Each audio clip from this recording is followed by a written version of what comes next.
लोग कहते हैं संगठन में बहुत शक्ति होती है और सत्य कहते हैं। अब देखिए, एक उंगली और एक मुट्ठी के बल में कितना अंतर है हम सभी जानते हैं, किंतु एक उंगली आपको उचित मार्ग दिखा सकती है, मुट्ठी मार्ग अवरुद्ध कर सकती है। इसलिए यह जानना अत्यंत महत्वपूर्ण है कि संगठन और भीड़ में क्या अंतर है। इसे पहले पहचान। संगठन वो जहां आपका अपना व्यक्तित्व, अपनी पहचान, केवल शक्ति पाने के लिए भीड़ का भाग बन जाना ठीक नहीं, क्योंकि ये भीड़ भले ही आपको शक्ति दे किंतु आपसे आपकी पहचान छीन लेती है। इसलिए संगठन में रहिए किंतु अपने व्यक्तित्व को, अपनी पहचान को, इसे कभी मत खोइएगा। राधे राधे। क्रोध, क्रोध क्या है कौन नहीं जानता। हर आयु, हर वर्ग, हर श्रेणी के व्यक्ति को क्रोध का अनुभव हो चुका है। बल्कि किसी किसी का तो परिचय ही इसी प्रकार दिया जाता है कि व्यक्ति अत्यंत क्रोधी है, इससे तनिक बच के ही रहे।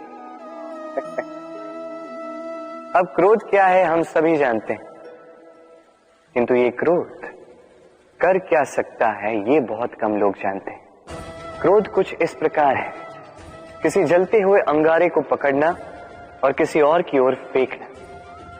अब इसके पीछे आपकी मंशा होती है सामने वाले को जलाने की, किंतु उससे पहले तो आपके स्वयं के हाथ जल जाते हैं। तो स्मरण रखिएगा, जब भी आप किसी और पर क्रोध करते हैं, सर्वप्रथम वो आपके विनाश का कारण बनता है। मैं कहता हूं, जब इस संसार में करने के लिए प्रेम है तो क्रोध करना ही क्यों। प्रेम कीजिए, यही प्रेम सब में बांटिए और इसी प्रेम के साथ कहेंगे राधे राधे। भय, ये भय सदैव मनुष्य के साथ ही रहता है। कुछ खो देने का भय, जो पा लिया उसे खो देने का भय। अब जिसके हम निकट हैं उसके दूर चले जाने का भय, जो हमारा है हमसे छिन जाने का भय। अब मनुष्य सारा जीवन व्यतीत कर देता है इस भय की छाया में। किंतु क्या कभी आपने ये सोचा है कि ये भय हमें क्यों लगता है? ये भय हमें इसलिए लगता है क्योंकि हम उस व्यक्ति, उस भाव, उस वस्तु को स्वयं से समेट कर रखते हैं। हम स्वयं उसे इतनी शक्ति दे देते हैं कि वो जब चाहे तब हमें छोड़कर जा सकता है, हमें कष्ट पहुंचा सकता है। किंतु यदि हम उस भाव, उस व्यक्ति, उस वस्तु से निर्लिप्त रहें, उसके आकर्षण से हम मुक्त हो जाएं, तो ना ही वो हमें छोड़कर जा सकता है, ना ही हमें कष्ट पहुंचा सकता है। इसलिए स्वतंत्र रहिएगा और सबको स्वतंत्र रखिएगा, प्रेम को भी। राधे राधे। अस्तो मां सद्गमय, तमसो मां ज्योतिर्गमय, मृत्युर्मां मृतम गमय। कभी आपने सोचा है, काला रंग ना होता तो क्या श्वेत रंग आपको भाता? रात्रि का अंधकार ना होता तो सूर्य प्रकाश का अर्थ हमें समझ आता? ये थकान ना होती तो क्या विश्राम का अर्थ हम समझ पाते? ये भूख ना होती तो क्या इन स्वादिष्ट व्यंजनों का अर्थ हम समझ पाते? क्या इन सब का आनंद हम ले पाते? स्मरण रखिएगा, इस संसार में कोई भी भाव या वस्तु बुरी नहीं है। यदि आप मानते हैं कि बुरी है तो किसी कारण से ये बुराई आवश्यक है, अन्यथा ईश्वर इसे हमारे संसार में रखते ही। इस बुराई का उद्देश्य है हमें अच्छाई का आभास करवाना, ताकि हम अच्छाई में अपना लक्ष्य साध सकें। इसलिए बुरों से कभी घृणा मत कीजिएगा। ये तो केवल भलाई की आवश्यकता के जनक है, उन्हें भले में परिवर्तित कीजिए। असत्य से सत्य की ओर ले जाए, अंधकार से प्रकाश की ओर ले जाए, मृत्यु से अमरत्व की ओर ले जाइए, किंतु प्रेम के पथ से। राधे राधे। अक्सर हमारे पास एक बहाना होता है, एक खींच होती है कि संसार में हम करें तो क्या करें, जो हम करना चाहते हैं वो पहले ही कोई कर चुका है, हमारे पास तो कुछ करने के लिए ही नहीं है। यदि आपको उदाहरण दूं तो इन पूजा की थालियों को देखिए, पहले से ही सब कुछ सज्ज करके रख दिया गया है। अब ऐसे में हम सोचते हैं कि करना क्या शेष है, सब कुछ तो पहले ही हो चुका है। अब यहाँ पे समस्या कर्तव्य में नहीं है, यहाँ समस्या हमारी सोच में है। हम ये सोचने में समय व्यतीत करते हैं कि क्या हो चुका है। हमें ये सोचना चाहिए कि क्या करना अब भी शेष है जिसमें हम अपना योगदान दे सकते हैं।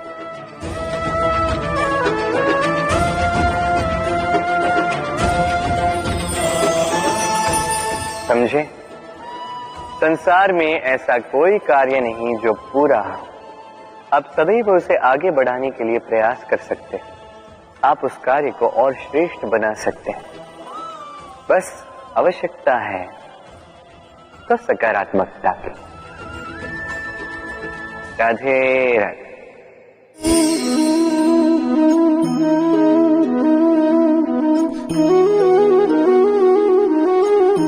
चलिए आज आपसे एक प्रश्न पूछता हूं।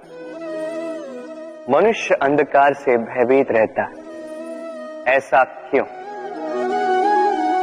इसका उत्तर है कि इस अंधकार में मनुष्य कुछ देख नहीं पाता, न आगे देख पाता है न पीछे, आसपास क्या है समझ नहीं पाता, न अपनी राह देख पाता है न अपना लक्ष्य, इसके कारण अपना विश्वास खो देता है और इसी कारण से भयभीत हो जाता है। चलिए अब आपसे एक और प्रश्न करता हूं। क्या इस संसार में इतना अंधकार है कि इस दिए का अस्तित्व ही मिटा दे?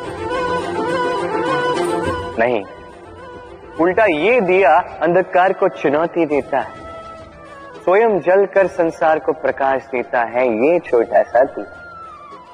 अब जब ये छोटा सा दिया अंधकार से भयभीत नहीं होता, तो भला आप क्यों असफलता से भयभीत होते हैं? आपके भीतर एक अमर आत्मा है, बस आवश्यकता है तो उस आत्मा को जगाने की। अपने भीतर की इस ऊर्जा को जगाकर तो देखिए, सब कुछ दिखेगा। राधे राधे। विवाह प्रेम का लक्ष्य है, ये भ्रम है था। और इसीलिए मनुष्य सदैव ये भूल कर बैठता है, सोचता है कि विवाह ही प्रेम का लक्ष्य है। मनुष्य प्रेम को पाना ही प्रेम समझ लेता है।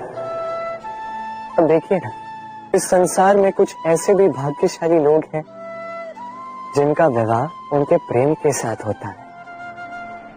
कुछ का प्रेम ऐसा भी जिन्हें विवश होकर ना चाहते हुए भी किसी और के गले में वरमाला डालनी पड़ती है। किंतु ये दोनों भूल कर बैठते हैं था। विवाह के पश्चात वो सोचते हैं कि हमें तो सब कुछ मिल गया, हमने तो प्रेम प्राप्त कर लिया, हमारा लक्ष्य पूर्ण हुआ। किंतु उसके पश्चात ये जो प्रेम है था कहीं ना कहीं खो जाता।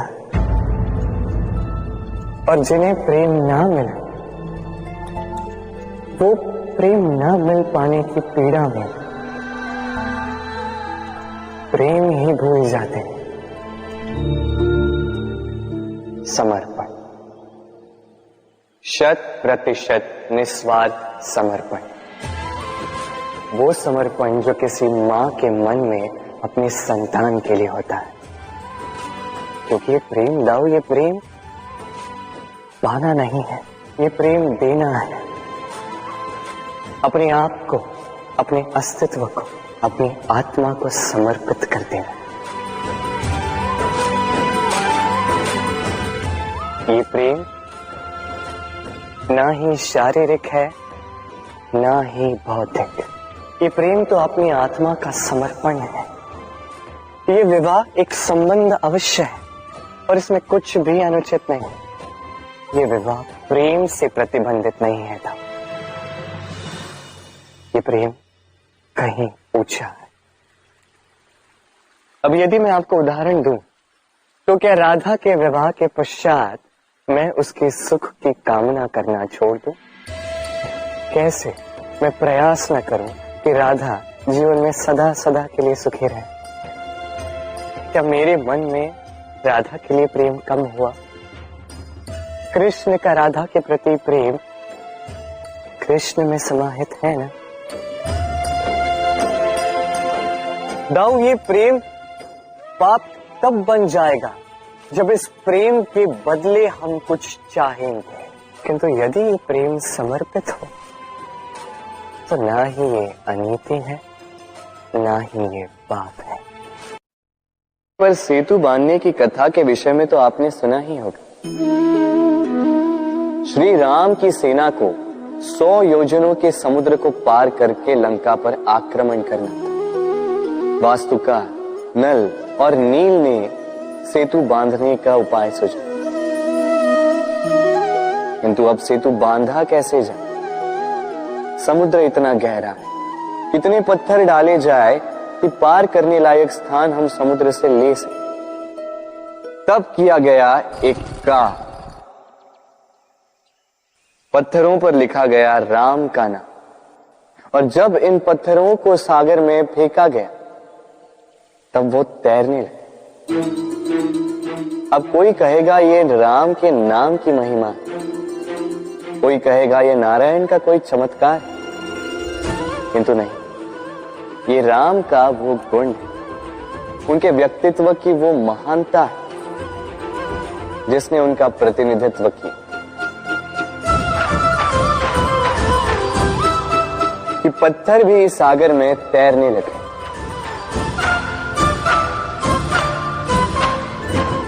उसी प्रकार जहां हम नहीं होते वहां हमारे गुण हमारा प्रतिनिधित्व करते हैं। हमारे नाम की शक्ति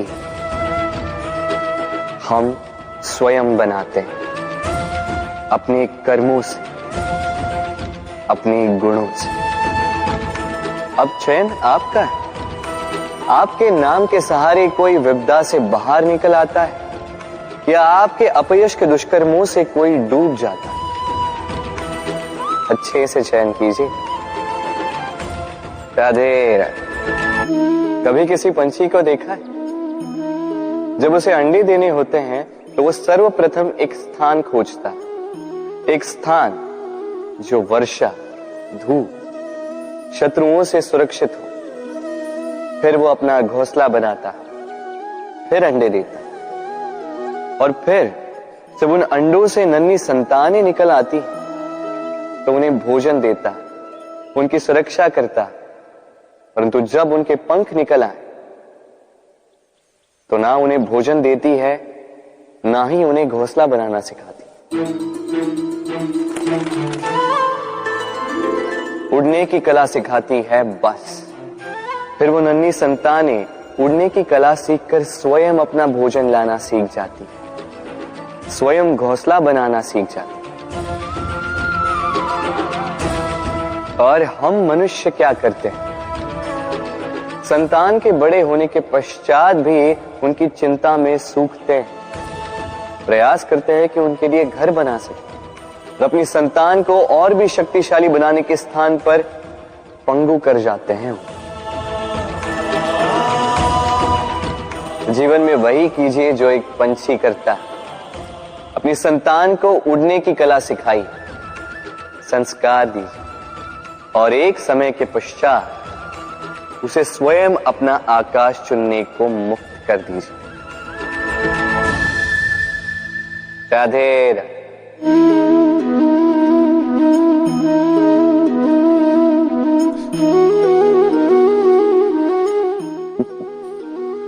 आप सोच रहे होंगे कि मैं इतनी एकाग्रता के साथ इस चींटी को क्यों देख रहा हूं। आपको बता दूं कि आज इस चींटी को देखकर मैं मंत्रमुग्ध हो चुका हूं। इसके रूप, इसके आकार को देखकर नहीं, इसके प्रयासों को देखकर।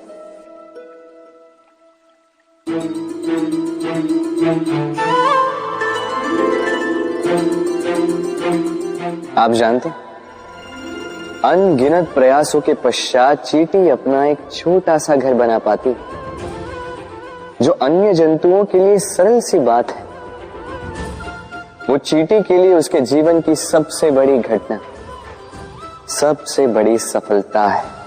भविष्य में चींटी रहे न रहे, इनके बनाए हुए घर वर्षों पश्चात तक टिके रहते हैं। जीवन में सफलता के साथ भी ऐसा ही होता है। आपको एक दिन में सफलता नहीं मिलती, किंतु यदि आप प्रतिदिन प्रयास करते रहे तो एक दिन आपको सफलता अवश्य मिलेगी। स्मरण रखिएगा, भाग्य के द्वार उनके लिए नहीं खुलते जो हार मान लेते हैं। भाग्य उनका स्वागत करता जो उठकर उनके द्वार खटखटाने का प्रयास करते। तो प्रयास करते रहे, सफलता एक न एक दिन आपके पास आएगी। राधे राधे। क्या प्रेम में विवाह करना अनिवार्य है? तुम्हें क्या लगता है? बात बुराई की नहीं है राधा, बात है बंधन और जुड़ाव की। राधा, विवाह एक ऐसा पवित्र बंधन है जो दो लोगों को एक जीवन के लिए बांध के रखता है। किंतु प्रेम एक ऐसी भावना है राधा, जो दो प्रेमियों को अनंत काल तक जोड़कर रखती है। विवाह में कोई बुराई नहीं है राधा, किंतु क्या इसे प्रेम के अनंत बंधन का अंग बनाना उचित होगा? जो प्रेम अलौकिक है राधा, उसे सांसारिक बंधन में क्यों बांधना? हमें देखो, इस क्षण को देखो, अभी भी हम साथ में ही है ना।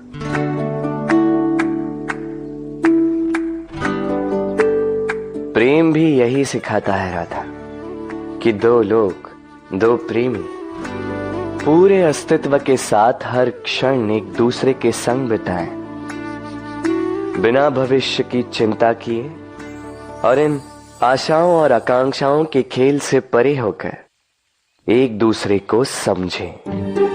ये तो समय ही बताएगा ना राधा कि हम एक दूसरे के विकार, गुण, अवगुण जानते हैं या अब भी कुछ जानना शेष है।